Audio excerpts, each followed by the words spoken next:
we've got a district championship on the line here from Buckeye Central High School in a few moments. Hopewell-Loudon will be set to take on the number 2 team in Division 7. The Mohawk Lady Warriors looking for their second straight win in Northern 10 territory, playing here at BC. We'll step aside, take a break, come back live and free on the OH Report.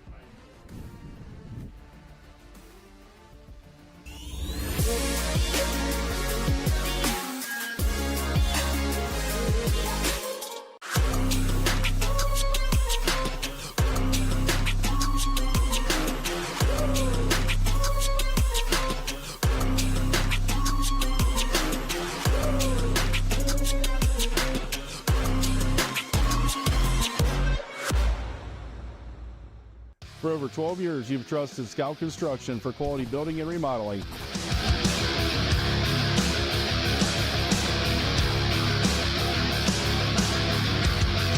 Now we're proud to offer expert excavation services to start your project off right.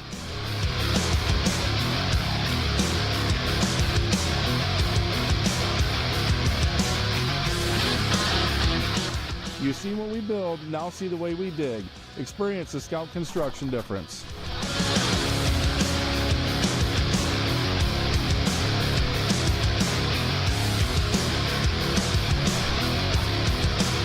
Call or email us today for a free quote and let us break ground together.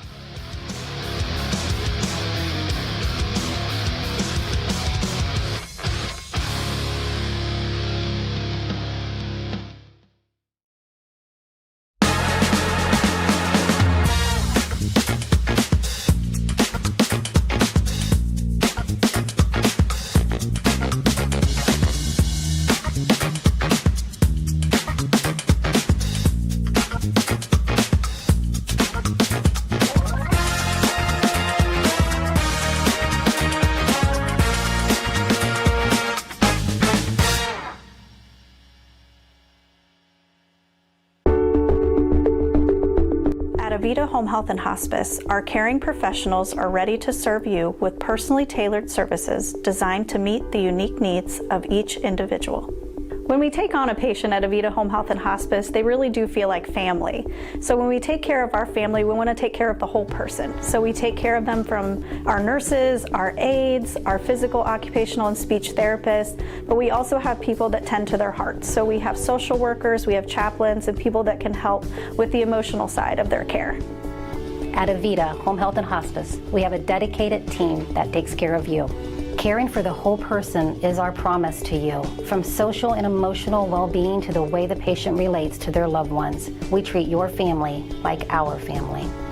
Serving patients and their families wherever they call home, including assisted living facilities and nursing homes. Call 1-800-4NURSES to see if Avita can help administer your plan of custom care. Tournament softball is almost here, and sponsorships are going fast. Showcase your business in front of local fans, families, and communities across the region's largest high school sports network. Reach out today to secure your spot on the OH Report, the future of local sports.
It's time now to go between the bases before we start here from Buckeye Central High School. Thanks to North Central State College. We're taking a look at Mohawk's dugout as they are set to try and seal the deal to get back into a regional tournament and go even further from there. Yet again, the state semifinalists from a season ago take on the number 2 seed in this Central District, the Hopewell-Loudon Lady Chieftains. Yeah, Hopewell-Loudon looking to come here to BC and pull off what would be, I think most of us consider, a pretty major upset. Mohawk comes into this game at 23-3.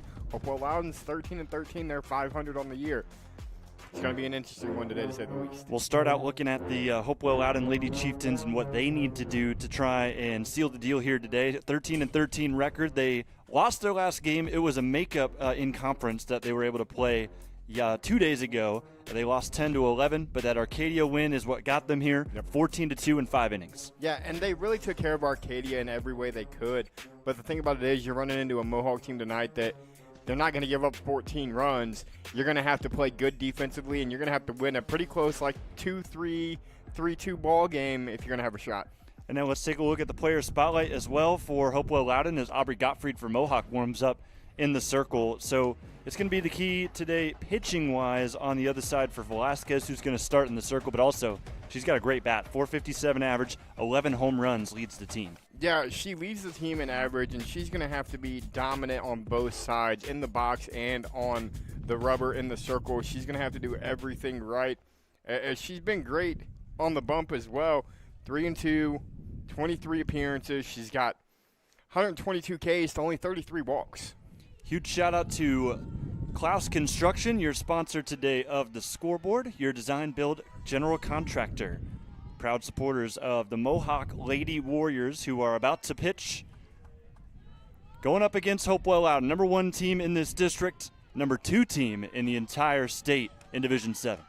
First pitch is inside, ball 1, as we get to see Aubrey Gottfried work in the circle, and you'll see her stay there the entire game. Nobody else for Mohawk has pitched at all this year. Yeah, 272 Ks on the year for Aubrey.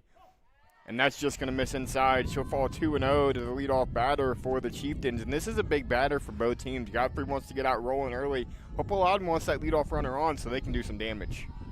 Next pitch to Aubrey Klein is inside. So early 3-0 count. Aubrey, the second best batting average on the team. Of course, next to Araceli, who we talked about as your player spotlight, who we'll see coming up here later in the lineup. Yeah, she's in that middle of the lineup, 3-4 hole, and she's going to look to drive in some runs, especially if they can work a leadoff walk. There's one in there, taking all the way, as you'll see Velasquez third in the lineup. Count moves to 3-1 now. We'll get you the field here for Mohawk after this pitch. Next delivery. Swung at, fouled back, heading into a full count, left to right in the outfield. Hetzel in left, Steyer at center, Haynes in right. Woodland plays third base, Brickner the shortstop, that's Emily. Megan Johnson the utility at second base, Miller at first. Behind the plate is Mallory Brickner. And here's your 3-2 pitch. Inside, it hits her. Just the 8th hit by pitch of the season for Gottfried, and it gives the leadoff first base. Yeah, and that's not what you want to do if you're Aubrey Gottfried. You do not want to allow a leadoff runner in a game of this magnitude. You've got to calm down, settle in, try to retire this next batter as quickly as you can. You don't want to let him move around the bases slowly.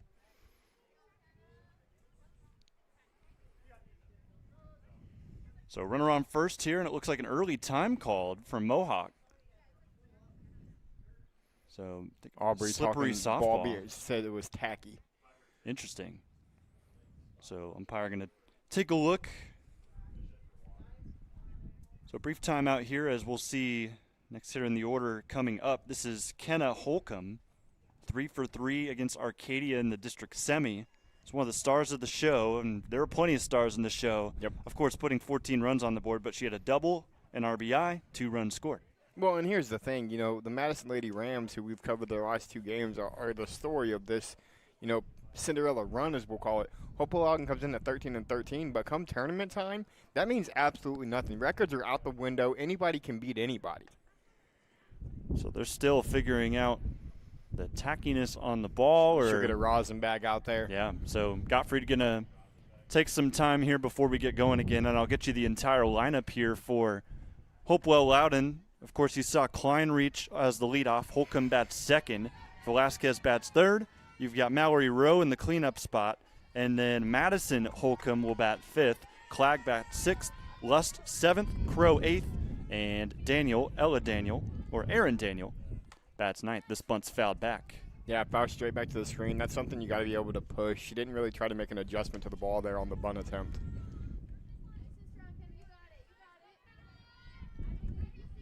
Holcomb 188 average, but starting to come alive at the right time here in this postseason. Next That's all pitch. you asked for. This one high and outside.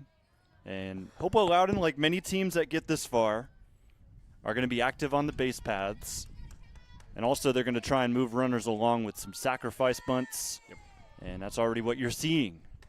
As she offered at that, it's strike 2. Yeah, 1-2 count. Now you have to take the bunt off. You have to swing away. And here's the thing. You got Brickner behind the dish. She's got an absolute hose for a cannon. You may not see him run unless they get that sacrifice down. Here's the 1-2. Outside. Josh, you said it earlier. Gottfried has 272 strikeouts. 12 of them were on Wednesday against Lucas. Yep. It was her first perfect game of the season. Next And pitch. Swung on and missed. There's her first strikeout today. 272 strikeouts to, I want to say, 33 walks is all it's been. Maybe it's more than that. But it's a very small number when you look at the comparison. And the crazy thing, Jonathan, she's only a junior. She's got another year at this level. Absolutely, and she's going to basically pitch the entirety of her senior year as well. First pitch strike to the star hitter for Hopewell-Loudon. This is Velasquez. Yeah, she's the engine that makes this team go. In the circle, in the box. She does it all right for this squad, and she's going to have a big day if they're going to pull off the win. Next delivery. Way outside. It'll even the count 1-1. Velasquez, 457 average, 11 home runs. Yep. That's the most out of anybody you're going to see today. And then 43 runs driven in. Yeah, and those are great numbers across the board. This one tails high. And you can kind of see, I don't think Godfrey's doing it on purpose, but she's not giving her anything good to hit. She's missed up and away. She missed up there. The first pitch was a strike. It was right on the outside corner. She's also still kind of finagling with her hands. Yep. As that slider heads outside, it's 3-1. Still maybe some tackiness on the softball, even though we had that little delay for her to fix that. Yeah, fix it. I think they put a new ball in play as well. Next pitch. Right down the middle. Count will move full. And here's the thing. Gottfried's battled her way back in both counts where she went down 3-0. She was down 3-1 here. She's got it back to full. We'll see if she can win this one. 1 on, 1 out here in the top of the first. Second payoff pitch of the game. Here it is. Inside, ball 4. Velasquez was pretty sure it was inside, but then hesitated a bit as it was a later call from Blue, but runners will now move to first and second with 1 out. And this will be Mallory Rowe, who had a 3-run bomb in the district semifinal. Yeah, and she's going to have to come up big here. If you're Hopewell-Loudon, you want to push at least 1 across here against Gottfried. First pitch She's got is a high. 1.77 ERA on the year. So if you can push 1 across in the first, you're already almost at her ERA for the season. Next pitch. Swung on and missed. That'll move the count 1-1. And then Mallory in that game against Arcadia, 2 for 4. That 3-run bomb we mentioned, of course. 4 RBI, so 1 extra, and then a strikeout to her name. Next pitch. Swung on and missed. Took off some speed there, Gottfried. Yeah, a little bit of an off speed there. Now I'll see if she goes maybe to a rise ball to try to get Rowe to chase, or does she just go back to something hard down the middle? First and second the runners are. 1 out here in the first. Outside corner, strike 3. Gottfried with her second K. 2 outs, both by way of the strikeout, and that's what Aubrey does. Great look there yet again, thanks to our sponsor of the replays today, Sycamore Telephone Company.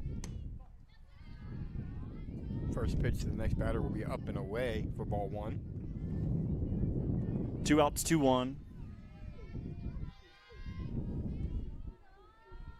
Next pitch, right down the middle, just late on it. This is Madison Holcomb. Count moves even, 1-1. Both outside infielders level with the bag as this next pitch comes in. Fouled back, hits off of the catcher's mask for Brickner. 1-2, Hopewell-Loudon threatening here in the top of the first, but it seems like Gottfried's starting to zone in as she's got 2 strikeouts. Yeah, she's settling in, and that's going to make this even more dangerous for Hopewell-Loudon on the offensive side. When she settles in, she becomes very difficult to hit. Outside corner, got her again. 3 Ks in the top of the first for the junior, Aubrey Gottfried, as that will end the top half of the inning. But here's a look at that pitch yet again, perfectly placed. Yeah, I mean, both her Ks were outside corner. The first one swinging and that one looking. She's hitting her spots, and when she can locate and get the outside corner call, it's going to be a long day in the box for these Lady Chieftains.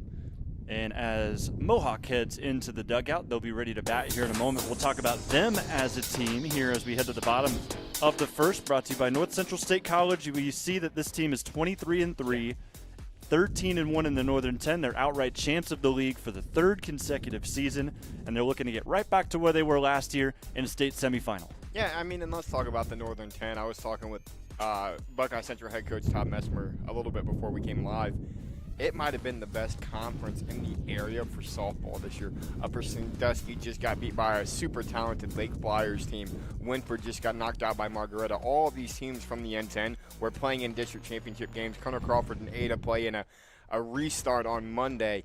The N10 was a test for Mohawk, and that's going to make them even better come, hopefully, another state Final Four appearance. 20-0 perfect game against Lucas on Wednesday makes their win streak now 10, as you saw on your screen. And then we just saw Aubrey Gottfried work on the mound. She's got a 1.77 ERA. Hitters about 160 on her this season. 3 strikeouts already in the top of the first. But also, you forget her bat sometimes.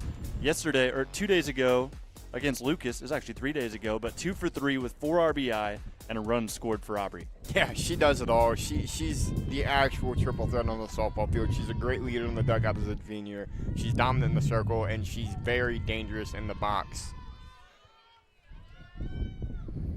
Here we go at the top of the first. Outside corner, I think Velasquez took some notes, seeing the calls that Mohawk was getting. I was going to say maybe a little bit more generous outside than inside here, and that's something I expect to see. You know, as baseball side of me, I'd prefer you to make me swing at the outside than the inside. This is Mallory Brickner. This one gets to the backstop. Mallory, 467 hitter, 15 doubles on the year. She had 1 last time out. 30 RBI as a leadoff is quite impressive, and that tells me that your bottom of the order is doing their job getting on base. Yeah, bottom of the order does a job, and when you've got the lineup that Mohawk has and you've got Brickner in that leadoff spot, when 7, 8, 9 do their job, she's going to bring them in. This team's got a chance to be something special this year. And that's the biggest thing. Of course, you've got your star players. Every team has a star player, but that depth is really what gets you through. Here's the next pitch. Swung at, lined in play, but it will tail right to the second baseman. Aaron Daniel makes the catch for out number 1. Yeah, great swing there from Brickner. Great play from Daniel. Kind of off the hands. Didn't get her barrel through the zone in time and hit a little bloop shot to the second baseman. First out of the bottom half, and this will bring in Emily Brickner. Velasquez's first pitch to her is high. It fit that outside line pretty well, just a bit up. Just up. Brickner with a very open stance here. If you look, Jonathan, her front foot is almost outside of the batter's box. Outside again. This time it's down. Count moves to 1-1. The field for Hopewell-Loudon. In left is Clag. Center is Holcomb. Betzold is the utility today in right field. Then you've got Rowe at third. The other Holcomb at short. Daniel at second just made that play. As here's another one put in play. Charging in is Rowe. The throw is high. Gets away. Brickner will stay at first. Yeah, and that's, if you're Hopewell-Loudon, those are mistakes in a game like this of this magnitude against a team of this caliber. Those are errors that you cannot have. That's a routine play. She still had plenty of time to make a good throw. Maybe thought she had to rush it. Threw it over the first baseman's head. So that will bring up the power hitter for Mohawk. This is Katie Woodland. 8 home runs, just got another one on Wednesday against Lucas. In fact, she walked 3 times in that game. And then they finally pitched to her? Yes, basically. First pitch is in there for a strike. They're really worried about Emily over there at first, who gets a decent lead. But it was actually not the case. They intentionally walked her once. Okay. She walked the other time, and then she got hit by a pitch. And then her final at-bat cranked one out to left center field. And here's the thing. We're talking about Katie on the softball field. I did several Mohawk girls basketball games this year. She was my player spotlight for most of their basketball games as well. She's just an all-around athlete for this Lady Warriors team. Another outside corner pitch. Throw down on the steal attempt is not in time. Great hook slide out there by Brickner. Pitch was called a strike, so Woodland down 1-2. But a nice jump from Brickner. And a runs in scoring position with your best hitter at the plate. And if you're Katie Woodland, take the outside pitch to right field. This one was way too outside. That's really where Hopewell-Loudon has lived so far. Just going back to the field here, it's Kenna Holcomb at short, and center is Madison. So just to clarify there. Next pitch. Swung at, chopped between her legs there, I believe, on the foul back. Counts 2-2. Nutmegged herself with the softball, kind of impressive. But here's the thing with Katie Woodland in the box. It's 2-2. You don't want to give her anything good to hit. Stay on that outside corner. Don't give her an opportunity to make this a 2-0 ball game early. Woodland swinging away out to left. Wind's blowing that direction, and it's going to take it out. I just said it. Don't give her a chance to make this game 2-0. They tried to throw her an inside fastball. She turned on it, and she hit it out to left. And it's now a 2-0 game just in the bottom of the first. Woodland's 9th home run of the year is her 2nd this week alone. And now you're the probably second most dangerous hitter on the squad, and Gottfried comes up to the plate with a chance to restart this all over again. We just talked about Gottfried's day on Wednesday. She watches that one sail just outside for ball one. But Mohawk on the board early, 2-0. They had 10 runs in the first inning against Lucas on Wednesday. Don't know if they're quite set on that pace today, but certainly still swinging the bats well. This one fouled back. Fouled back our direction, 1-1 the count. But here's the thing, getting down. The one thing that baseball and softball hitters can't stand is having to go get that outside corner. They'd rather look at it than chase it. And today they're going to be forced to go get that outside corner, and it's going to be a difference maker. Next pitch outside again. Aubrey Gottfried, .436 hitter, 3 home runs, 38 RBI. And then for Woodland on that last swing, she earns her 55th RBI of the season. Next pitch. Swung at line out to center. Wendell tail it to left. And that play will not be made at left center field. Gottfried's got a single. Yeah, and it's a great swing by Gottfried. Great hustle by the center fielder, Holcomb.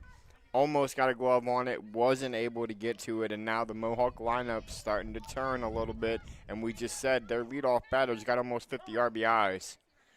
And now you're in your 5-hole. You're getting ready to get to the bottom half.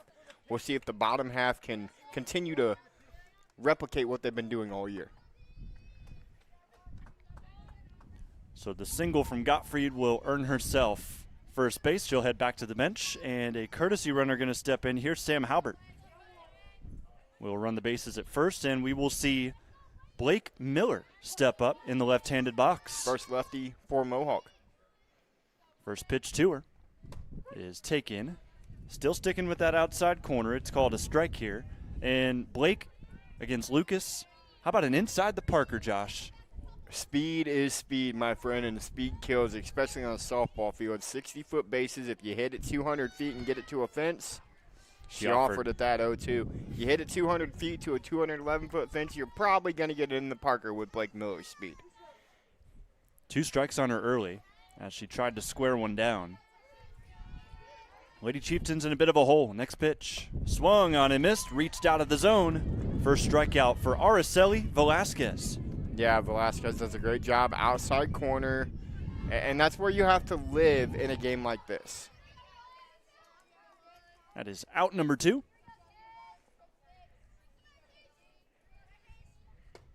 First pitch tails high to the next hitter. This is Casey Steyer. Looks like there's a little bit of rain coming down. Yeah, I was going to say, getting a little bit, a few drops on me standing out over here in this open window. Phil Lloyd back here, nope, not today. Next pitch called a strike. It's 0-2. Tell you what, though, Count's shout actually 1-1. out to Buckeye Central AD and head softball coach, man. I got here about 2:15, and they were out there busting their tail in the outfield. They had 6 holes dug, scooping water out of the ground to make sure they could play this game. Absolutely. This ball tails low. The steal attempt will be good. Nice run from Halbert.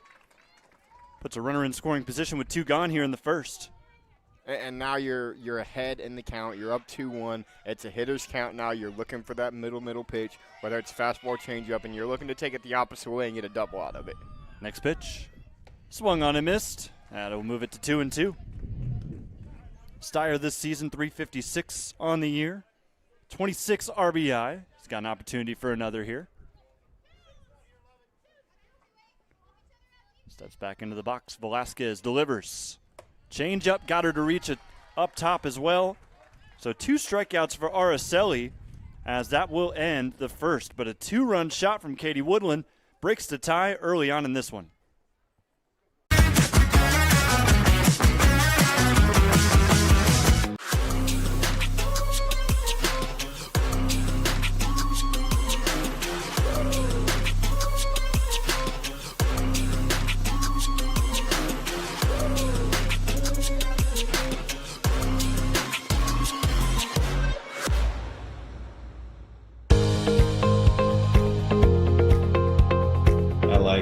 Being able to give back to the community, and just our teamwork is really solid.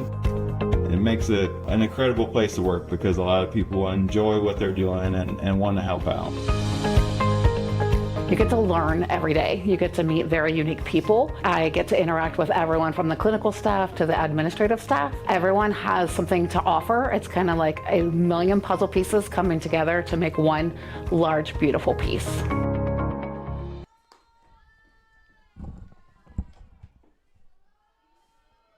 First pitch is a ball here as we start the top half of the second. Next pitch fouled back. Count moves 1-1. Jonathon Langdon here alongside Josh Banks. This is Rowan Clegg for Hopewell-Loudon going to work against Aubrey Gottfried. And now you're going to see both teams try to take advantage of that outside corner. So already 3 strikeouts for Aubrey. Was able to work through a little bit of damage because Hopewell-Loudon got runners on first and second. Weren't able to bring either of them home. Yeah, first and second with 1 out. Weren't able to push anything across. Similar situation for Shelby in their game with Masson the other night. They had bases loaded with 1 out, couldn't push anything across, and that proved to be a huge momentum swing. Next pitch to Clegg. Swung on and missed. And right now, Godfrey just overpowering the Hopewell-Loudon hitters. So it'll move full, 3-2. Clegg is the backup pitcher in case Araceli gets taken out later. Swing and a miss, outside corner, 4th strikeout for Aubrey Gottfried, as that will be out number 1. Josh, it has been an impressive run for Aubrey Gottfried, not just this week, but the last 4 starts, not including today, of course, but it'd get even better if you added today. But 4 hits allowed, 46 strikeouts. First pitch here is another strike. And that just shows her dominance. And she's giving up a run, but it's unearned. Yeah, well, and the big thing about Aubrey, and she's done it since she started pitching in the end zone, she overpowers you. I don't know how much we're through an inning and a half, a full inning, getting ready to go through an inning and a half, and I haven't seen very much off speed from her yet. Yeah. She overpowers them. She's going to hit her spots, and that's what makes her so difficult. Fastball right down the middle.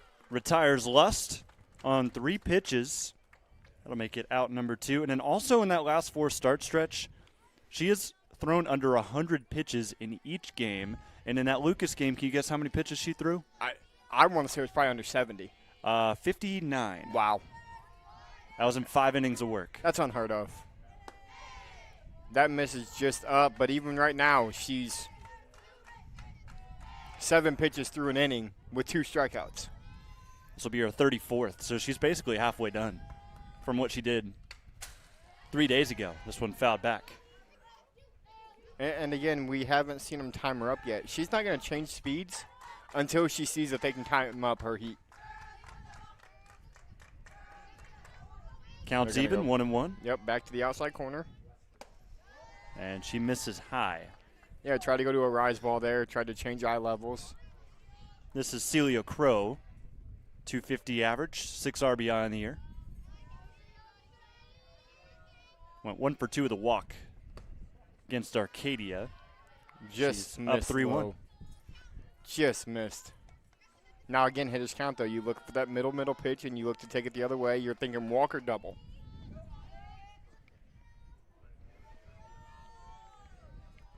The 3-1. Swung out, fouled away. Almost hit a couple coaches there in the Hopewell-Loudon dugout. Moves the count full, 3-2. Godfrey trying to strike out the side yet again. Well, and interesting to me, Jonathan, you're up 3-1. You're looking fastball. Baseball, softball, it doesn't matter. And she was still late, even though she was looking for it. I think that's incorrect terminology, what I said. Can you strike out the side even if there's runners on first and second? Technically, yes. And she'll strike out the side on the inside corner right there. Because she retired 3 in a row via the strikeout after the first 2 reached base. And that will send us to the bottom half of the second. A great pitch there from Aubrey Gottfried. We'll take a break. It's 2-0 Mohawk.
Bottom half of the second, you see Lily Parcell on your screen, who's going to step in and lead off for Mohawk.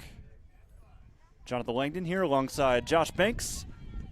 New Washington starting to clear up more. As this first pitch misses low. We had a little bit of sprinkles a few minutes ago, but already starting to see it get a little brighter out there, and it seems like that's past us. It's been a rough couple of days. Yeah. Spring sports at its finest here in the lovely state of Ohio as that catches the outside corner to make it 1-1. A lot of delays, a lot of postponements, and they're kind of running out of time because regionals start on Wednesday. And honestly, you can kind of forget this game was technically postponed. This one fouled back. It'll make the count 1-2. We were supposed to go at 2 o'clock today, but ended up moving back 2 hours. I was already on the road when they made the call, but just made a little trip to Galleon. Spent a few hours, more hours there than I would have expected to be. This one's outside. Count moves 2-2. I was getting ready to leave the house when we got the text that it was postponed.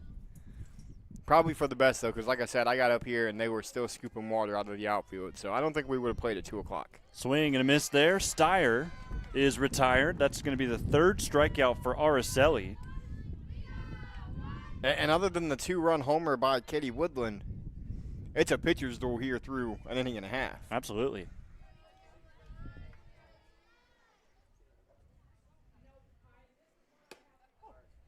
First pitch to the new hitter is taken for ball 1. This is Ellen Hetzel, 0 for 1 as a pinch hitter against Lucas, struck out. But a .320 average she boasts coming in. A lot of this Mohawk lineup in that double RBI figure. She has 17. That'll be fouled back off the top of the umpire's mask. Seems to be all right. I will say one of my favorite moments this season, it included an umpire, and it was very sad in the moment, but then it turned fun. Yeah. As here's the next pitch. I will miss just a bit high. So it definitely had outside. I was at Mount Gilead. I was at Mount Gilead covering baseball, and it was bottom of the 7th. There's a foul back that hits that umpire square in the neck, and you're thinking the worst. And he was down for the count. This one's fouled back. but he was down for the count. Takes like 2 or 3 minutes. He's all good to go. He knows it's the bottom of the 7th. It's a tight game. He wants to get it done with. Very next pitch, Cole Fricky told me this. He said, don't worry, I'll get us out of here. Before that happened, very next pitch, Fricky took it out to left and walked off. The Cardington Pirates. I watched that game. I watched the game while you were doing it, and that was – I didn't catch the umpire incident, though. I turned it on as Fricky hit the walk-off. Full count here for Velasquez. Fricky called his shot. Yeah. Here's the payoff. Inside, strike 3 call. And that'll be 2 gone, both via the strikeout. Yeah, the 4th now of the afternoon for Velasquez. So you've got Gottfried on the Mohawk side with 6 Ks. You've got Velasquez on the other side with 4.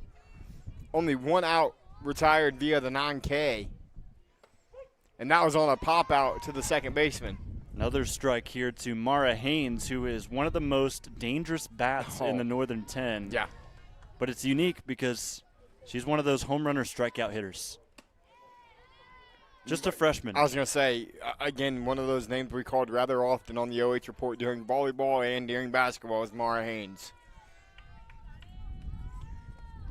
Next pitch to her. Swung on and missed. Big hack there from Mara. I can see why you say it's either a long ball or a troll back. 1-2 count. Velasquez looking to strike out the side. Couldn't get Haynes to reach. 2-2. Good miss there outside from Velasquez. And now don't be surprised to see her come back, try to go to that inside corner on the inner half. There it is. Outside corner has been friendly today for both pitchers. It's 11 combined strikeouts for both pitchers in this one. After that 2-run shot from Katie Woodland in the first, this is threatening to become a pitcher's duel on the OH report.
Back to the top of the third. I was just thinking as we were on the break, I just made the comment 11 strikeouts between these two pitchers. As Gottfried goes to 1-1 with this hitter.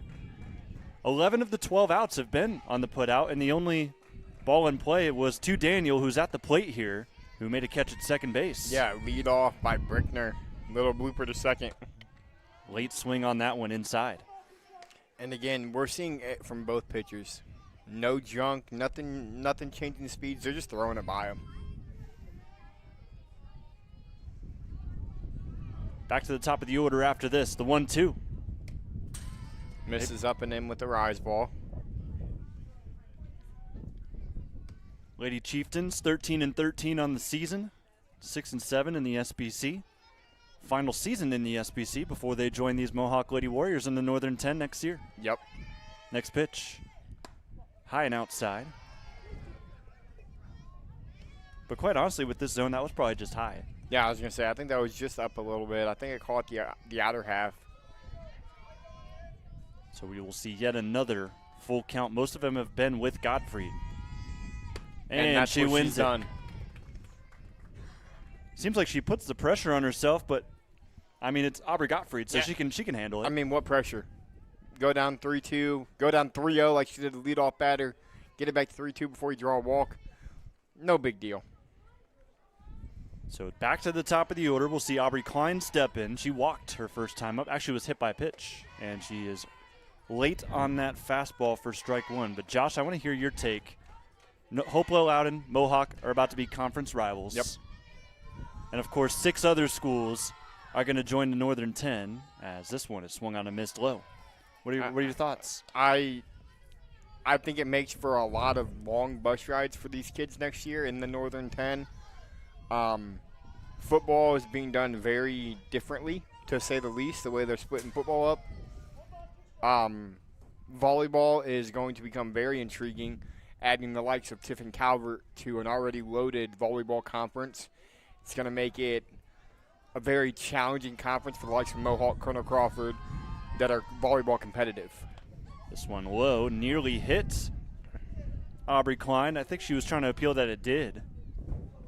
But no, count will stay at 2-2-2. And I want to say, correct me if I'm wrong, but Gottfried has yet to let up a hit. She had a hit by batter, and they're going to check that right now if it hit her.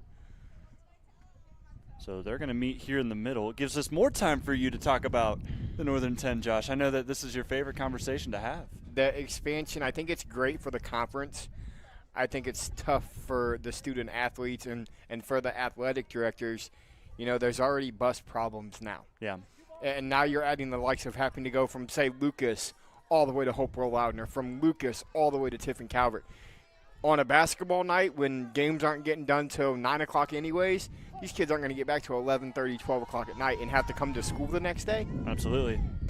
Swing and a miss here. Klein, who was not hit by that previous pitch. That was the call they were discerning with all three of the umpires, is retired on the very next pitch. So it is now 7 strikeouts, or 8. That's 8 strikeouts for Aubrey Gottfried. Every batter's been a strikeout. And I was going to ask Jonathan, I think her 2 runners that reached were via the walk and the hit by pitch. I don't think she's given up a hit yet. That's correct.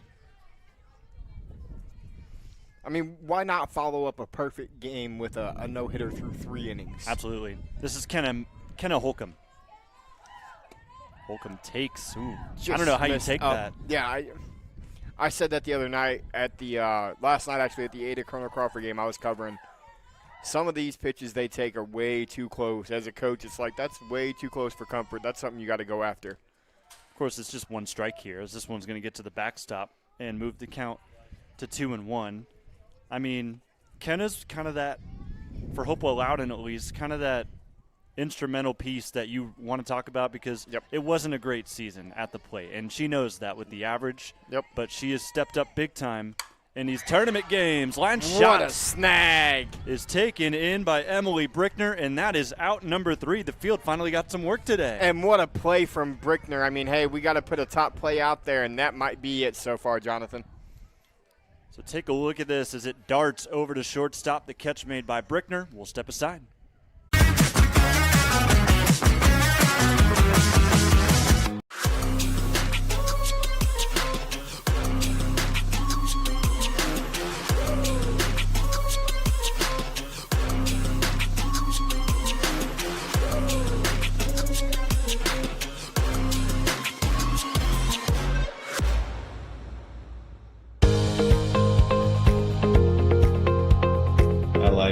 Being able to give back to the community, and just our teamwork is really solid. It makes it an incredible place to work because a lot of people enjoy what they're doing and want to help out. You get to learn every day. You get to meet very unique people. I get to interact with everyone from the clinical staff to the administrative staff. Everyone has something to offer. It's kind of like a million puzzle pieces coming together to make one large, beautiful piece. And we're back. Mohawk to the plate as Mallory Brickner starts the top of the order yet again. First pitch taken for a strike. Yeah, one of the first off speeds we've seen from Velasquez there with a changeup caught the outside corner. And I think some of those power hitters from Mohawk are noting that one as they stand in the dugout. Counts 1-1. Now, granted, if they even see that. Yeah, I was going to say. Next pitch is high. The last thing you want to do is throw Aubrey Gottfried or Katie Woodland a hanging changeup. But from what I've watched over the last couple of days covering softball, the changeup's a harder one to get the distance on. You see that a lot more as a pop-up to the infield. This one swung at late, fouled off behind Hopewell-Loudon's dugout. Counts 2-2. 2-0 here for Mohawk, who lead thanks to a 2-run bomb from Katie who Woodland. we were just talking about, Katie Woodland. No doubter, too. With the wind that we've got going, too, she got into that ball. Next pitch. Mallory grounds it over to third, and it eats up the third baseman. The throw will not be in time. Rowe left it behind her. It's a error. I think you'll book it on the third baseman, and that's a base runner here early for Mohawk. The second error by the third baseman is she had the throwing error back in the first inning that allowed the runner to be on for Woodland's home run. So that'll bring in Emily. And that's something you can't have, Jonathan. When your pitcher's throwing as well as Velasquez is, you've got to make the routine plays in the field. Her bunt attempt is fouled back, trying to move her sister up. Move her in a scoring position, and then, honestly, if you're Hopewell-Loudon and Katie Williams stepping in the box after she already hit a 2-run home run, it's 2-0 ball game. My pitcher's throwing a gym. She's going to take the stroll to first base.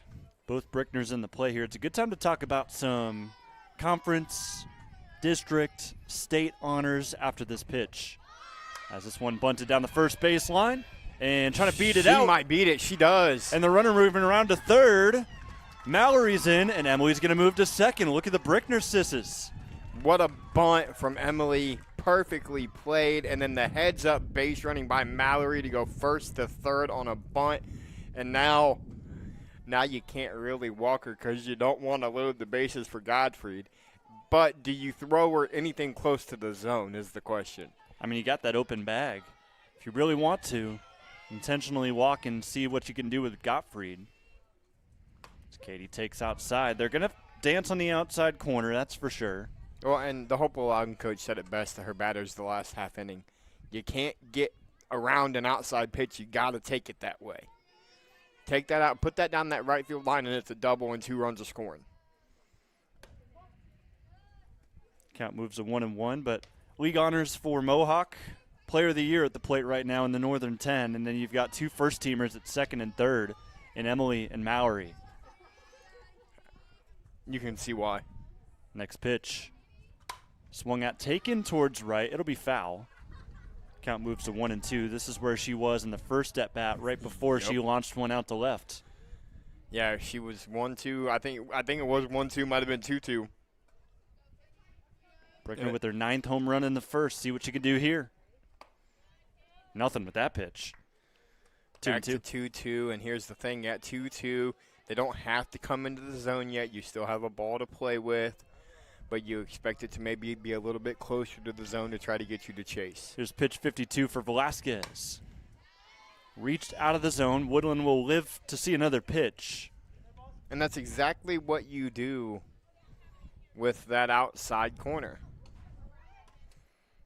You take it, you foul it off, you fight it off, you live to see another day. Because if you can battle, you're eventually going to get that one that you can drive somewhere. Woodland back in the box. Velasquez looking for her 6th strikeout. The pitch. Swung at line to right field. It'll get over the head. No, it will land right to that right fielder, and there's going to be no tag from Mohawk. Katie's very frustrated about that one as Mallory, when that ball was elevated into the outfield, should have been standing on third. You should have a run scored and a runner on third right now with 1 out and Gottfried at the plate. From our angle, it looked like that was going well over the head of the right fielder, but that wind killed it right to her glove. And I think that's what threw off Mallory, too. First pitch swinging up the middle. Score too. Gottfried scores 1 Brickner, and Emily's going to cross again to make it 2 here in the third. 4-0 Mohawk. And that's what we talked about. Gottfried not only dangerous in the circle, but dangerous at the plate as well. She's 1 for 1 now with a 2 RBI single, and that's what you do to help yourself. You're now up 4-0. So that pinch runner we saw earlier is going to come right back in. Gottfried does her job.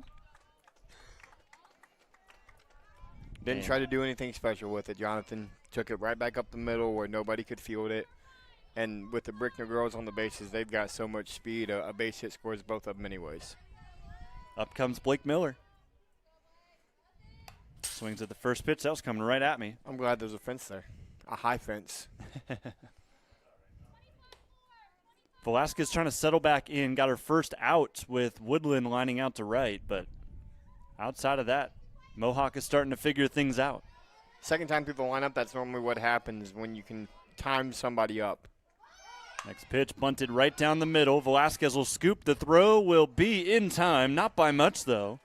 You see that speed from Miller, and you can understand maybe now why she was able to take home an inside the Parker against Lucas earlier this week. Yeah, she almost beats that out, but now you've got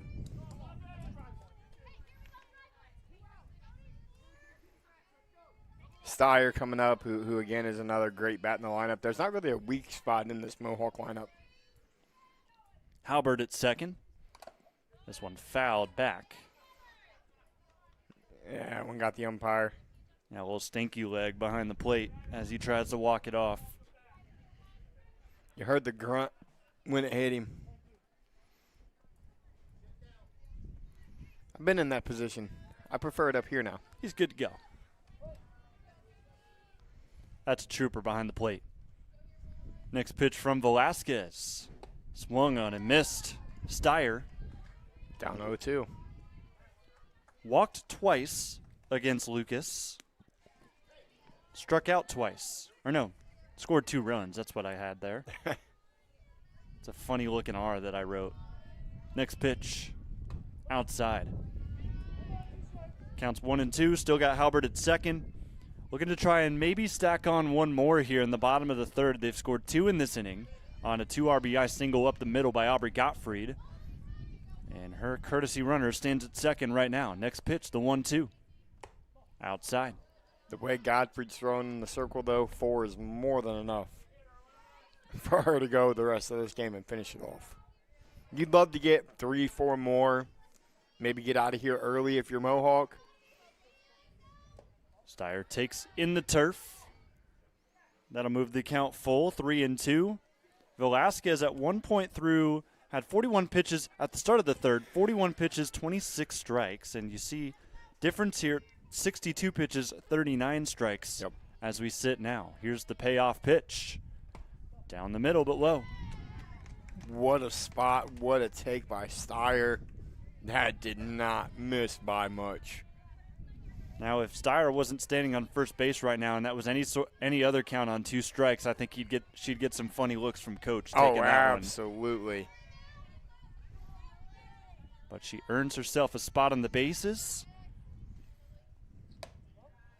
And she'll take a decent lead at first just to try and confuse that catcher as we see Lily Parcell back up for a second time. And you're almost ready to turn that lineup over again if you're Mohawk. And this is where we were talking about. It's not even the bottom half hitting the ball well. It's good eyes, being patient, forcing pitchers to rise up a pitch count, which I know in softball means nothing. You can throw as many as you want, as many days in a row as you want. But it's a confidence thing. It's a momentum. It's rhythm. Up next, we'll have the 1-1. Down the middle. Took some pace off as well, and a swing and a miss from Parcell will make it 1-2. Seen Velasquez in this 1-2, 0-2 count a couple times here in this inning. That see if she can finally get the put away K. First and second, next pitch. Outside, ball gets away. Everybody will move up 60 feet. That's one of the catcher was trying to kind of catch it and stick it on that outside corner. The ball tailed off at the end of the glove, went to the fence. And now a base hit scores 2 more. Price you pay for a good frame job. Second and third now, 2-2 count. Fouled off. We'll see another pitch here for Parcell. 250 average, 11 RBI. She's got 2 potential ones standing at second and third.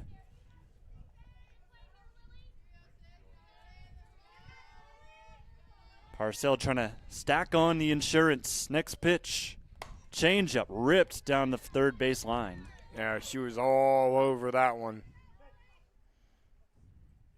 Fortunately, she was late enough. It was awfully early, but late enough to keep contact on it. Yep. Early to pull it towards the coach, late enough to be able to at least get a bat on it. Next pitch from Velasquez is low. Ball 3.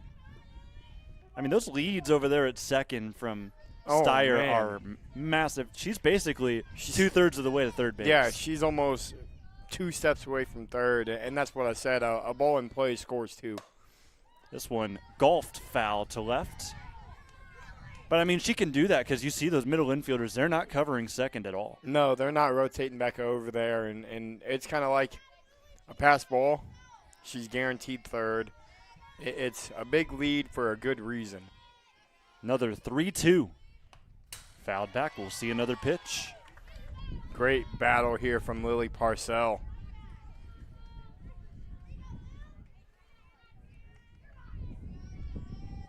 This will be the 9th pitch of the at-bat. Next one to Parcell. Swung at, grounded over towards short. The scoop from Holcomb. The throw across is off the bag.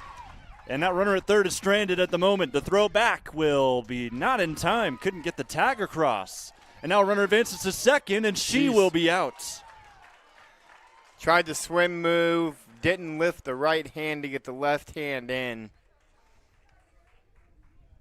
So you'll see the whole sequence here on the replay. So that tag never got across at third, but then they got a little bit greedy there with Parcell.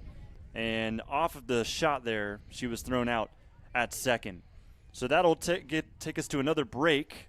4th inning coming up next.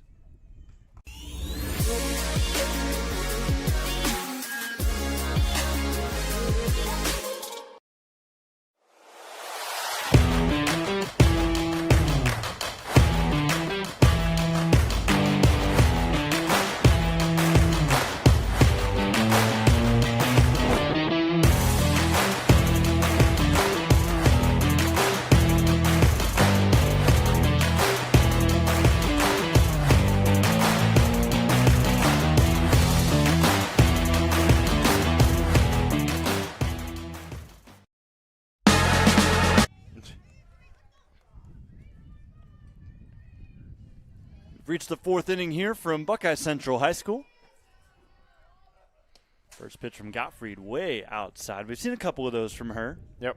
She always gets in a rhythm, though.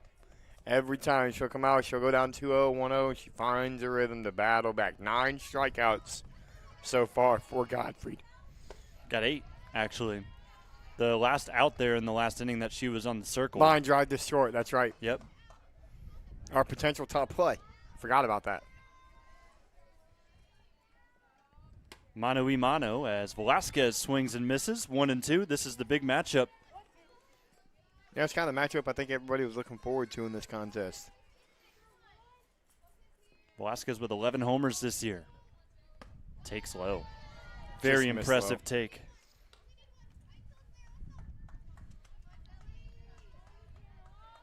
Leads the SBC in RBI, also in OPS. Next pitch. Taken outside corner. There's the 9th strikeout. Yeah, I mean, Gottfried's been dominant all season long, but even more dominant in their tournament run so far. And we kind of seen it last year with the Lexington Lady Lex. They got to a state Final Four with just a pitcher alone. Gottfried's got a chance to do the same thing for this Mohawk squad, just in the circle alone. Still on a no-hitter watch, and it's even bigger of a watch now that you retire that hitter. Yep. So Velasquez retired on strikes, and we see Rowe fall behind 0-1. She'll watch that one sail high and away. Count moves even. Gottfried, first team All-N10, first team All-District. Second team All-Ohio is a pleasant surprise. Yeah. As just a junior. Yes, you're right. This fastball popped up in foul ground. Long way to go. Play won't be made. Miller will pick it up. Throw it back, and the count moves to 1-2. But now, again, the one thing Gottfried's done very, very well this evening, afternoon, whatever we want to call it, with the dreary skies, she gets ahead of hitters early and often. 1-2 counts rather often here so far this afternoon. Mallory Rowe fouls one off. 5-0 Mohawk. That crazy sequence we just saw a few minutes ago didn't clarify at the time, but a run did score in that whole process. So it did add one more to the board. This one's taken high, 2-2. Good spot. And being ahead in the count, even at a 2-2 count, it forces the hitter to expand the zone just a little bit. Gottfried's next pitch to Rowe. Fouled back.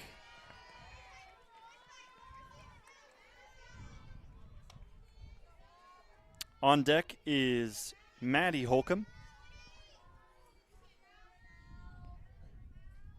Top fourth, 2-2 count. Next pitch. Swung on and missed. Took off some. First off speed of the game from Gottfried, and it was a good one. Certainly took a ton off of that pitch, and Rowe was completely fooled. Out number 2, looking to strike out the side for a third inning here, Aubrey Gottfried. What more could you ask for? And we've talked to her enough, Josh. We need somebody else as our MVP. Yeah, and that's what makes it so difficult. If she comes out here in a district title game and throws a no-hit shutout, it's going to be really hard to pick somebody else for an MVP. Next pitch, outside. Especially because she had the 2 RBI single to go along with it. It's a problem when those pitchers are also good hitters. Makes our job easy for the most part. Maybe like the first couple times we see a team. This will be inside. Count will move to 2-1. But when it's every game. Yeah, when it's repetitive. Hey, we got the Katie Woodland option today. She had the 2-run bomb.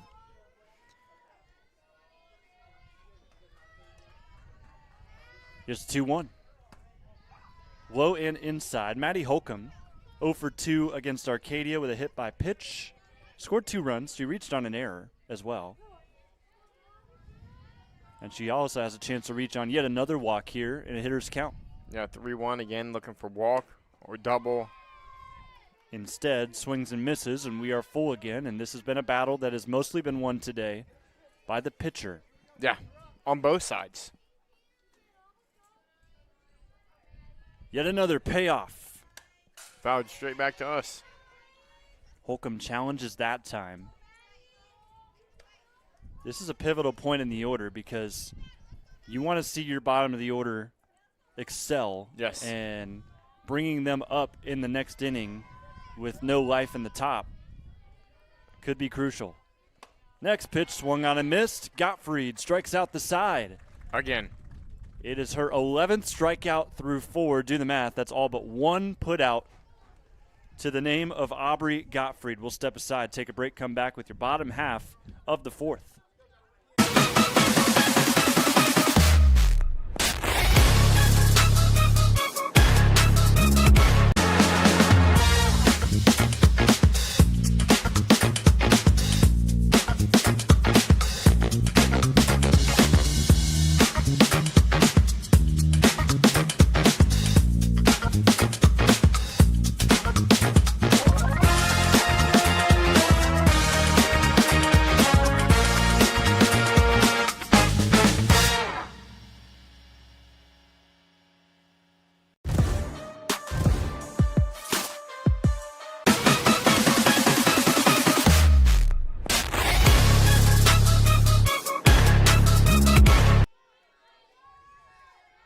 Bottom 4 here on the OH Report.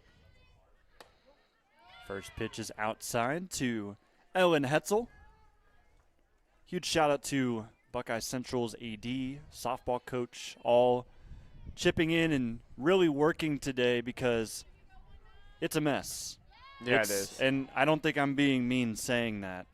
No, I walked the outfield before the game. I was out there with Coach Todd Messmer and AD Phil Loy, and it is wet, it is damp, but it's not so bad that they can't play. Next pitch is low. Count moves to 3-0 here for Ellen Hetzel. And if you just look in right field, you can see the spots. That's exactly what I was going to bring up. So you can see where Hopewell-Loudon's set up. If you look at center field, it's even more prevalent because you see where Hopewell-Loudon's kind of been setting up. This is in there for a strike. Count moves to 3-1. But Mohawks also, they're chilling more towards left center field, and you can see a big patch over there. Yep. You can see where they're playing. It's very obvious. And like you said, huge shout out to them. This one slung line down the line in right field, and Hetzel has a stand-up single. Well, and that's another thing about this weather too, Jonathan. Normally on a hot, sunny day, that ball hits the ground right there, and it probably rolls to the fence. This wet grass, it hits the ground right there, and it dies, forcing a single instead of maybe a double or even a triple. So a leadoff single for Mohawk has them in business yet again here in the 4th. Yeah, now you got your 9-hole Mara Haynes, a very dangerous part of the lineup, and then your leadoffs on deck. This is where you got to be careful if you're Hopewell-Loudon. This foul back is popped up. Catcher didn't know where it was. Crow didn't have a play anyways. It bounced off the fence. Yeah, hit very high off the fence. One thing about Mara there, if you're going to lay that down, you got to angle down. She kind of angled up, caught the bottom half of the ball. That's why it was a pop-up. Got to catch that, put it into the turf. Great pitch to bunt on right there. This one taken well. Count moves to 1-1. Mara Haynes is a threat to take it deep anytime. Against Lucas, 0 for 1 with a strikeout, however. She walked and eventually scored in that game, too. Next pitch to her. Swung on and missed. There's But no you lack gotta of think- swing with Mara Haynes. You got to think she's due, but you could say that for a lot of people. Yeah. But I think once the postseason kind of tags along, those younger players really start to mature. And that's what we're going to see here out of Mara, especially if they move into this regional tournament. Yeah, and she's going to have to if they're going to make a deep run. You know, you can't have a hitter go up there and it kind of be a strikeout or bust. You got to be able to draw a walk. As There's that's a shot. Launched. 9th home run of the year. No doubter. Splash. That almost made it to the parking lot. And that's exactly what we were talking about. It's home runner strikeout. She got one knee high. She got out her 9-iron, and she hit it to dead center. Take a look at how this ball lands. You can tell, or I maybe didn't get it on the shot, but it landed, and it was a massive splash immediately as it dropped behind the fence. And that's the conditions we were talking about that Phil Loy and the softball coach for Buckeye Central were dealing with trying to get this game on. Yeah, and it's now 7-0 Mohawk on the Mara Haynes 2-run shot, their second 2-run bomb of the afternoon. And now top of the order.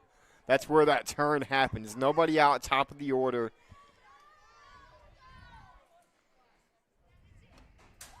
And a wild pitch from Velasquez as she tries to dial it back in. And Josh, for Mohawk, I feel like it's more dangerous for them when they come up with some of their bottom of the order players, and then they deliver and bring it to the top. Yeah.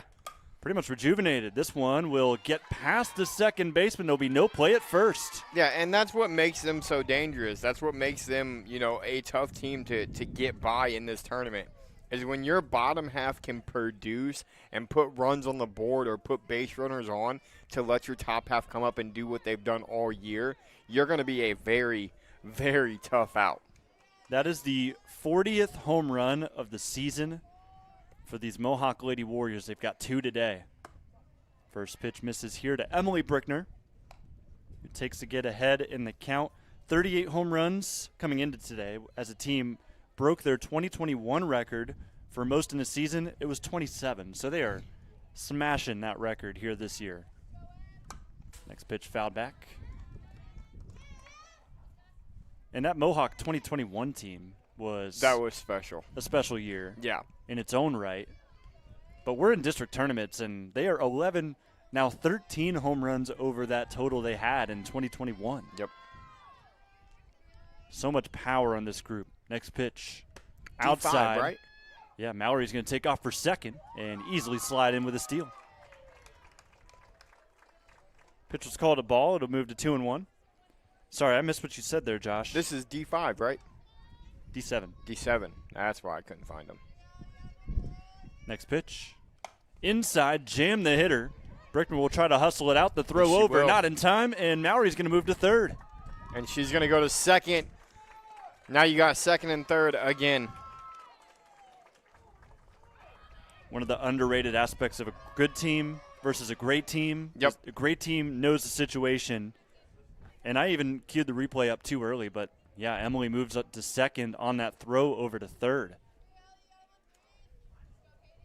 And Katie Woodland back in the same situation she was in the last at bat. She lined out to right, and a mishap on the tag did not score any runners.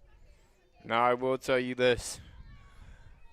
Mohawk is, if they hold on to win this one, they got no slouch in the regional semifinals. They're going to have to face State Power Gibsonburg. This one also popped out to right. It'll drop. 1 run will score. Mohawk now leads 8-0 with runners on the corners. Yeah, we're 2 more runs crossing the plate away from a 1-2-3 inning top of 5 and a 10-0 victory for the Lady Warriors.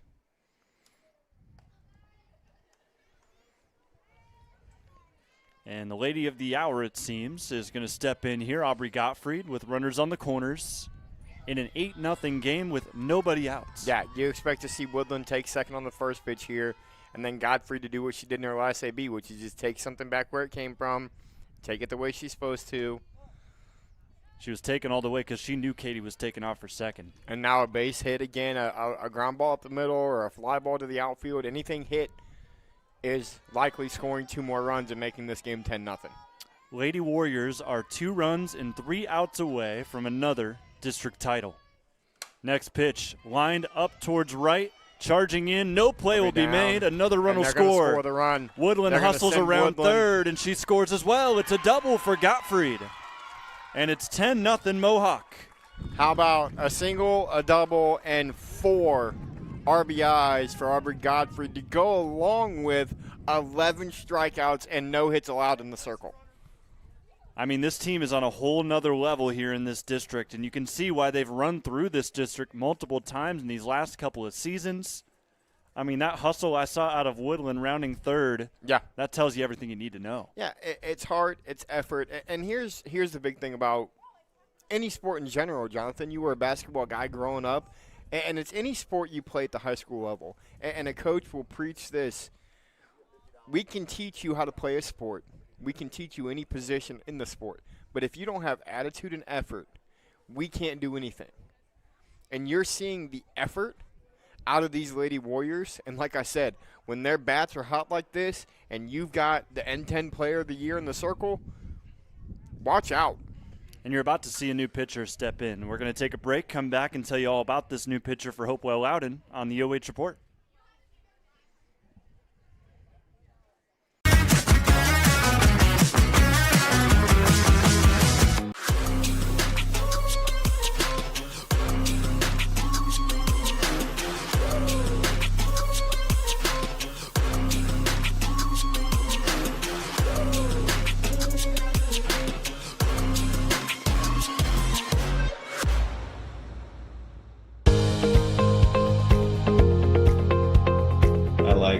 Being able to give back to the community, and just our teamwork is really solid. It makes it an incredible place to work because a lot of people enjoy what they're doing and want to help out.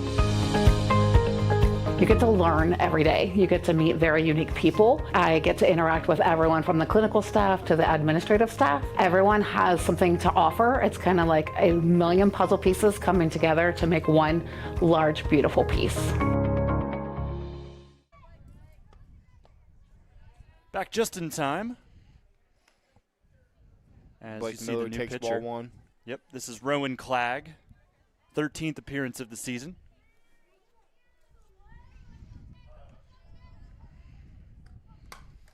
Next pitch swinging, out in play towards left field. It's shallow. And charging in for out number 2 is... Out number 1. That is out number 1. Kenna Holcomb makes the play.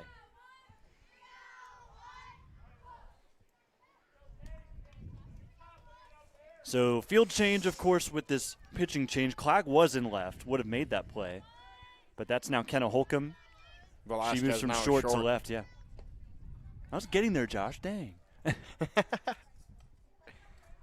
First pitch taken for ball 1 here. The star pitcher goes to the second most important position on the field.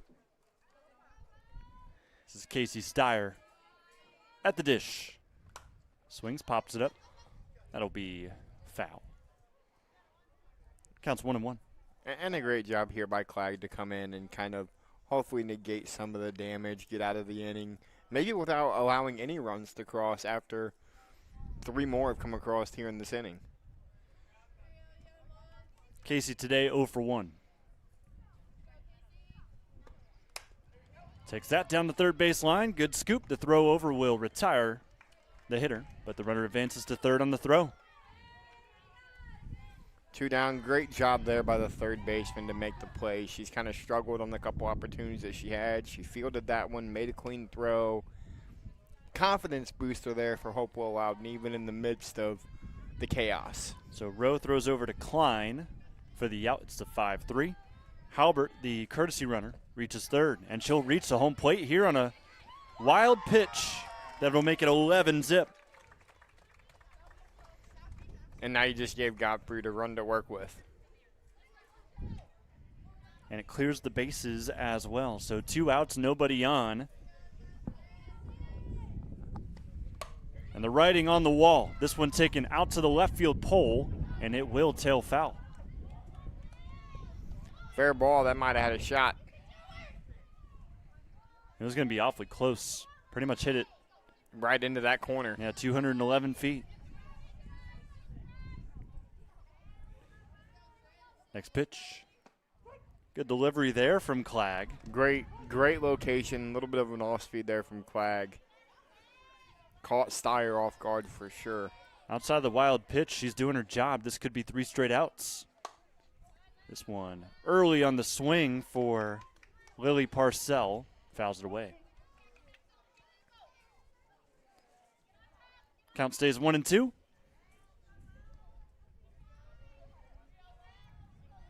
Next pitch.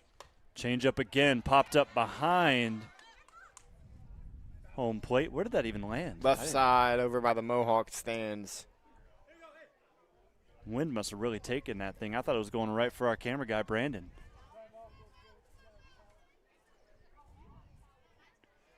Looks like they're checking on maybe somebody. They're going to dry off softballs. Parcell at the plate is 1 for 2 with an RBI and a strikeout.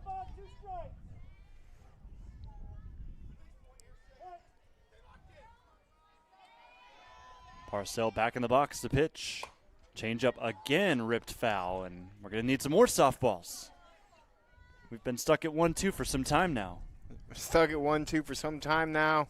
A lot of softballs going out of play, coming back absolutely soaking wet because there's not a dry spot in the grass out there anywhere. The only dry spots are on this field. Yeah. Next pitch is low. Fortunately for Hopewell-Loudon, nobody on the bases anymore.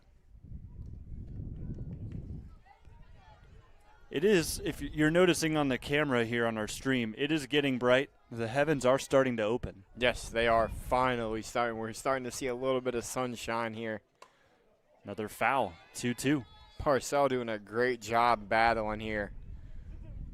I believe it was Parcell earlier that also had a longer at bat. Yes, she did. This is going to be the 11th pitch she sees. This one ripped again.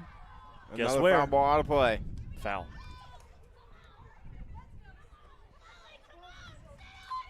And the thing about it is she's just got to let it travel another half second, and these are base hits down the line. I want to see where she sets up in the box. Yeah, she's basically In front the and front. center. Yeah. Next pitch to her. This time squares it up left center field. Looks like the wind will kill it. And that will be out number 3, the catch made by the new left fielder. Daniel steps out there and records the final out. 3 outs away, Mohawk are from a district championship as they lead at 11-0 over Hopewell-Loudon.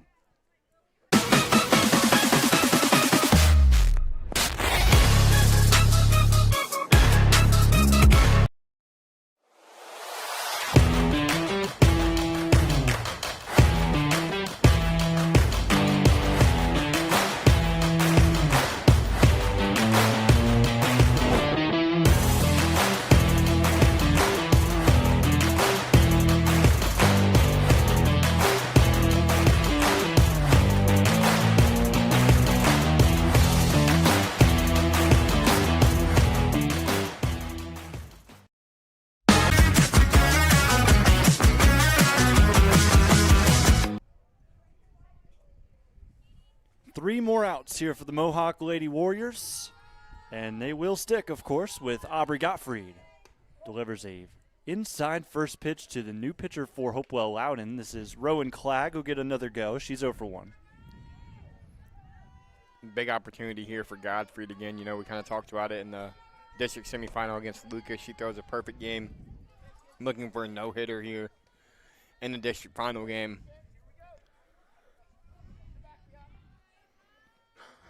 Kind of got to resettle in, though. Pretty long inning there at the plate for Mohawk. This one misses outside, counts 3-0. So 3-0 count here. We'll likely see Clag take all the way. And she'll miss away, ball 4. So a early base runner for Hopewell-Loudon. That's something that we haven't seen from them in some time. Since the first inning, the leadoff batter was hit by a pitch. This will bring in Madison Lust.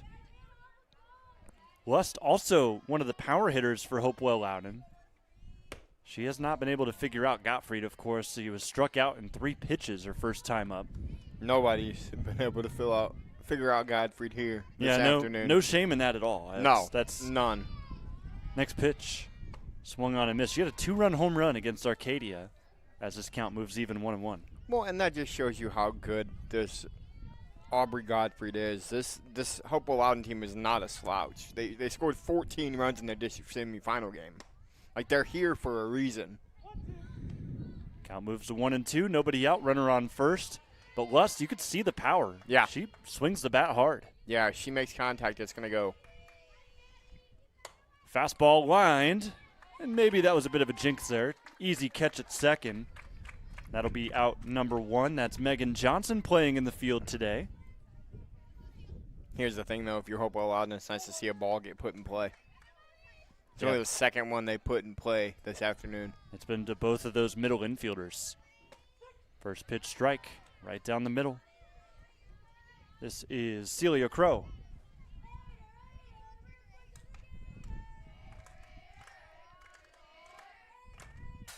And this one fouled back, so quickly down 0-2. So if you're wondering, Gottfried has officially struck out all 9 hitters in the lineup. In fact, impressive. she has struck out 2 of them twice. That's impressive. That pitch misses inside. It was 0-2 there. Counts now 1-2.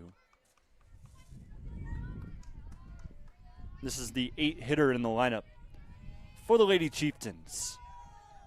Next pitch. Curves upper in outside corner. Man, that fooled me, let alone Crow, who's going to walk back to the bench. I don't know what you're supposed to do with that as a batter. I mean, yes, it's 1-2. Yes, you have to protect. But that's just one of those where you don't even know what you're supposed to do with it. It's a great pitch from Gottfried. And just like that, Mohawk 1 out away from a district championship yet again. And the only person to stop her at the plate right now is Erin Daniel, who trails now 1-1. Great spot again, Gottfried. She hasn't left them, and that's been the difference. She hasn't left them anything over the heart of the plate to make contact with. Next pitch is low. 2-1. Hitters count now here, 2-1. Gottfried with the rosin again. Now we'll step back onto the rubber. The 2-1 pitch. Inside, ball 3.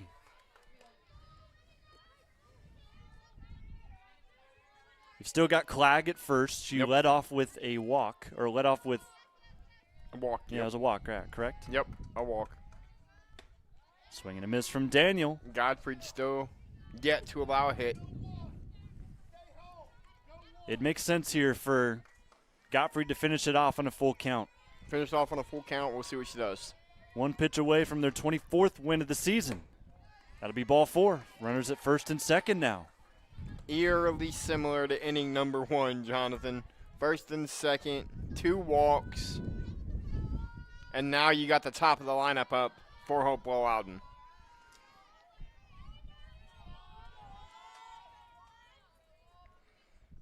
First pitch to Aubrey Klein is taken outside for ball 1. Aubrey Klein is 0 for 1, hit by pitcher first time up, struck out last time. Yep. Hitting the kneecap in that first inning. Yeah. Swings at that, fouls it back. She's been late on those fastballs all game long. As have most of the Lady Chieftains. It's Gottfried throws rather hard for a high school junior, and from this distance, I wouldn't want to step in the box against her. Strike 2, outside corner. And now expect to see she's going to go fastball away or she's going to go to that off speed and try to catch a corner. Clag at second, Daniel at first. Mohawk 1 strike away from a district title. This one She went outside. off speed outside. Count moves to 2-2.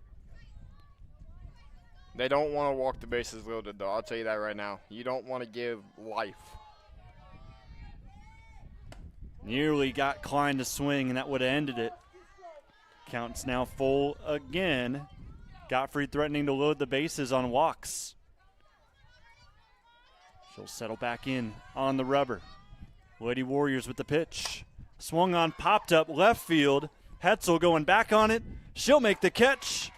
And your Mohawk Lady Warriors are district champions yet again. 11-0 romping of Hopewell-Loudon here from Buckeye Central. And the Lady Warriors record their 24th win of the season. We'll step aside, take a break, come back with your MVP here today on the OH Report with your post-game show up next.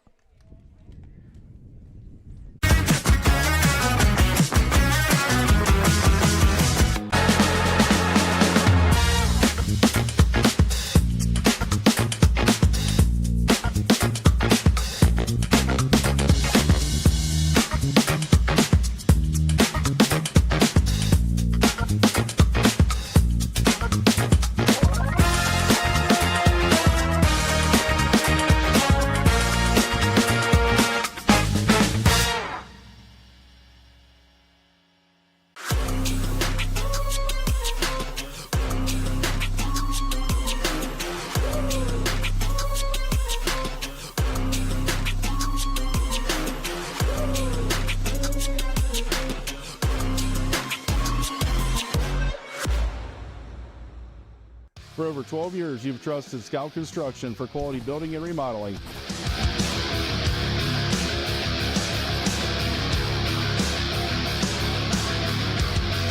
Now we're proud to offer expert excavation services to start your project off right.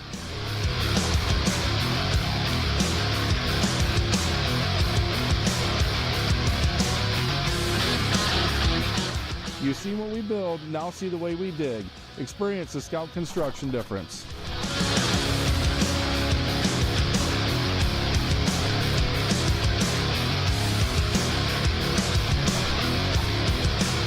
Call or email us today for a free quote and let us break ground together.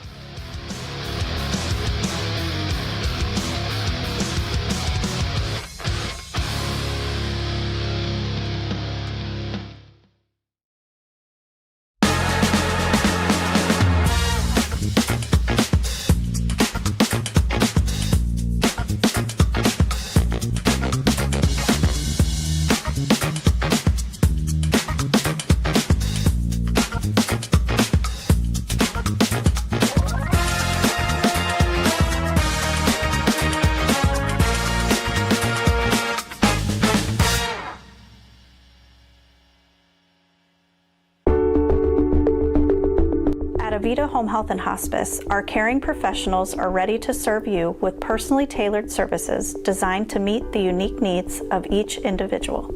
When we take on a patient at Avita Home Health and Hospice, they really do feel like family. So when we take care of our family, we want to take care of the whole person. So we take care of them from our nurses, our aides, our physical, occupational, and speech therapists, but we also have people that tend to their hearts. So we have social workers, we have chaplains, and people that can help with the emotional side of their care.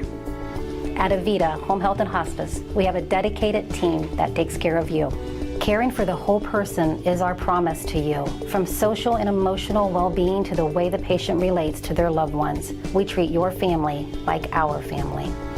Serving patients and their families wherever they call home, including assisted living facilities and nursing homes. Call 1-800-4NURSES to see if Avita can help administer your plan of custom care. Tournament softball is almost here, and sponsorships are going fast. Showcase your business in front of local fans, families, and communities across the region's largest high school sports network. Reach out today to secure your spot on the OH Report, the future of local sports.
recognize 2026 OH.REPORT Division 7 District Champion in Mohawk Lady Warriors.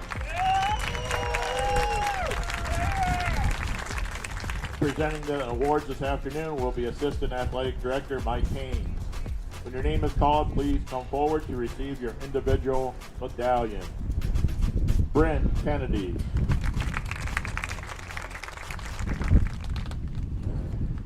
Katie Schock.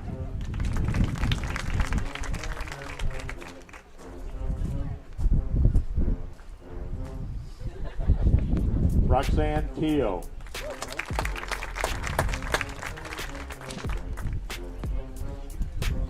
Sam Halbert.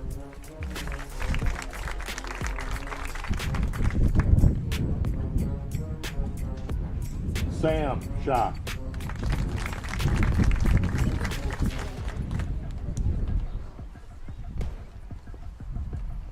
Mallory Brickner.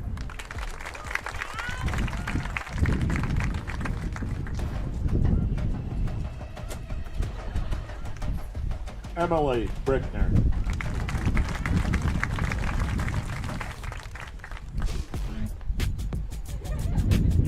Katie Woodland.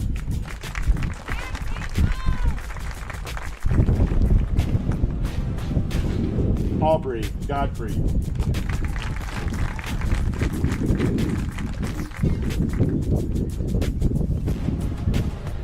Blake Miller.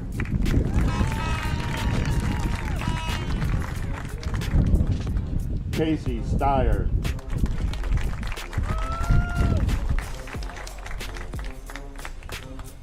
Lily Parcell.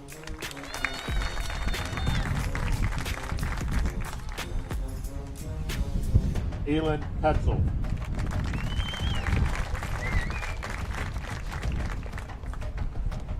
Mara Haynes.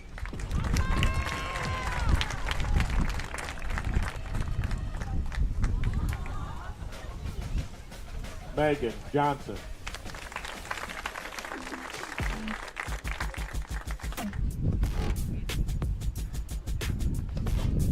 Assistant coach, Bo Trussy.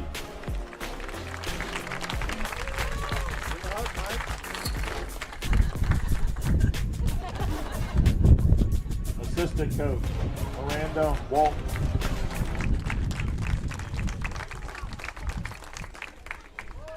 And head coach, Mindy Walton.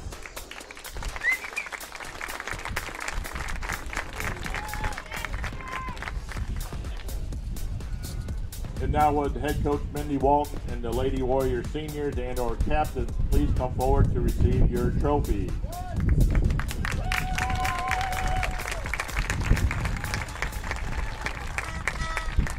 Once again, congratulations to the Mohawk Lady Warriors, who will now advance to the regional semifinals at Findlay High School on Wednesday at 2 p.m. against the winner of the Gibsonburg and Monroeville games.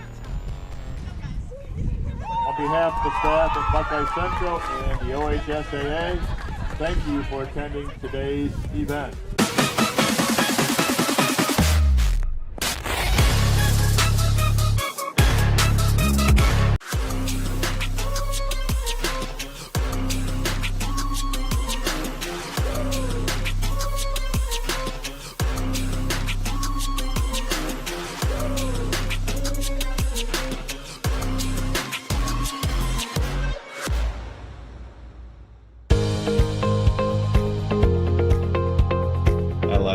Being able to give back to the community, and just our teamwork is really solid.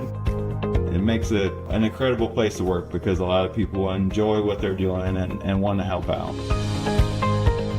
You get to learn every day. You get to meet very unique people. I get to interact with everyone from the clinical staff to the administrative staff. Everyone has something to offer. It's kind of like a million puzzle pieces coming together to make one large, beautiful piece.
It's time for your conversation with the MVP today for Mohawk and their district championship win. And it's brought to you by Sycamore Telephone Company. Jonathon Langdon here with Katie Woodland, who is the home run hero in the first inning. They scored those first 2 runs, and it piles on and turns into an 11-0 5-inning win. So, I mean, the bats for you guys have been impressive all season long. It's now 40 home runs for this team on the year. I mean, just take me through the development of this group and how you've become such a power threat. From the beginning, the upperclassmen and juniors, we've kind of helped out the freshmen and our sophomores on the tees, and we've just been getting them into the team. And I think we just worked really well together this game, and we got our bats going early, so that was good.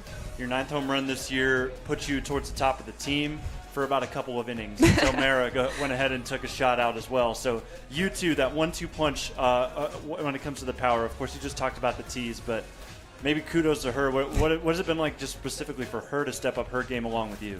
No, that was awesome. She needed that. She's such a great hitter, and that was a really good confidence boost for her going into regionals, and she's just a phenomenal hitter and player, so I'm really proud of her. And then enough about the hitting. Of course, the pitching has been huge this week. I mean, no hits allowed from Aubrey. The perfect game on Wednesday, a no-hitter here today, and she also applies some help with the bats too, but pitching is what takes you far, and what has Aubrey done to really step up her game?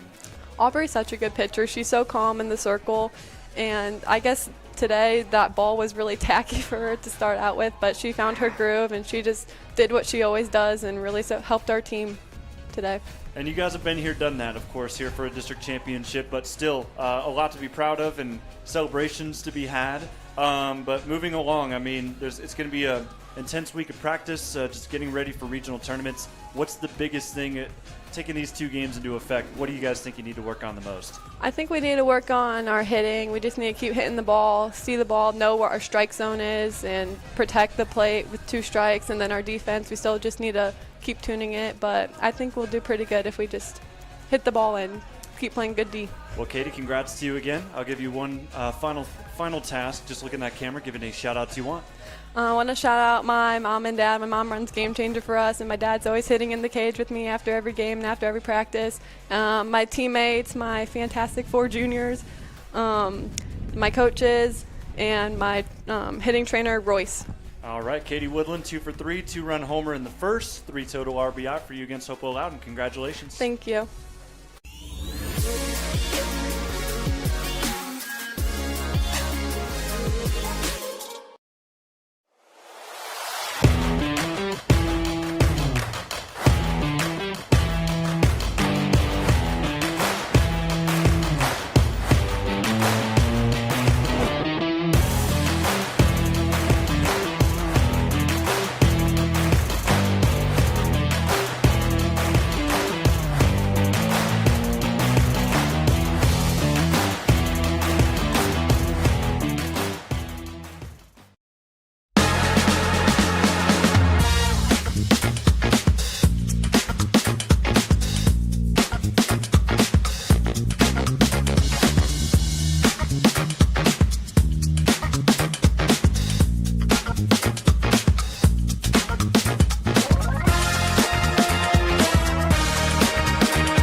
Time for your post-game show presented to you by North Central State College here from Buckeye Central High School. You can see the Mohawk Lady Warriors in the huddle after the fact, celebrating their district championship yet again. They're back to the regional tournament, just where everybody expected them to be at this point here in this game. And Josh, I mean, they did it near flawlessly. Perfect game on Wednesday. A couple of walks early in this one kind of plagued Aubrey Gottfried. She also lost a little bit of command there in the 5th, but outside of that, I mean, no runs given up, no hits given up, and it seems like we're seeing the very best of Mohawk at the exact right time. Yeah, it's the same thing they did last year. They did really well in the N10 last year. 3 years in a row they've won the N10. They got this far last year. Now their goal is to get farther than they did. They made it to a state Final Four last year. This year they want to play for a state title, and I'll tell you right now, Katie Woodland, Mara Haynes being in that 3-hole, 9-hole, the power that they have to go along with the speed that's mixed out through everything else, they got a real good shot to be playing at Firestone for a state title. 6 runs in the 4th really did the job here today for the Mohawk Lady Warriors. 11 runs, 11 hits, 2 errors on the other side for Hopewell-Loudon, but other than that, their side of the line score is clean zeros thanks to this Mohawk attack, Mohawk pitching, Mohawk everything. Got the job done here today. And then we give you a look at the next game for Mohawk. They will play Gibsonburg, and you said it earlier on in the broadcast, that's going to be a doozy because that's a top 10 matchup. You've got number 2 Mohawk, number 9 Gibsonburg, who are going to square off over at Findlay High School. That game is set for the 27th at 2 p.m. Yeah, 2 teams that are well known in a regional tournament here lately in the softball world of Ohio. Gibsonburg, kind of a state power throughout a long time. Mohawk's going to have to play their game. They're going to have to play one of their best games of the year to get by Gibsonburg. But if they get by Gibsonburg, watch out for these Lady Warriors. So it's Wednesday, the 27th. So if you're from Sycamore, set your calendars, just much like they did today. I went down there and I was honestly very surprised. I know I heard them from up here, but I didn't see them. Yeah. Very big crowd, very big support system for Mohawk as these Lady Warriors win yet another district title. That's going to do it for us. Jonathon Langdon, Josh Banks, Brandon Powell stepping aside here from Buckeye Central High School as we sign off for the weekend on what was a crazy weekend with all of the rain, but we have made it through. Regionals for softball begin next week. We are headed back to districts for baseball, and all of it's going to be right here, live and free on the OH Report. Have a great rest of your night. We'll see you next week.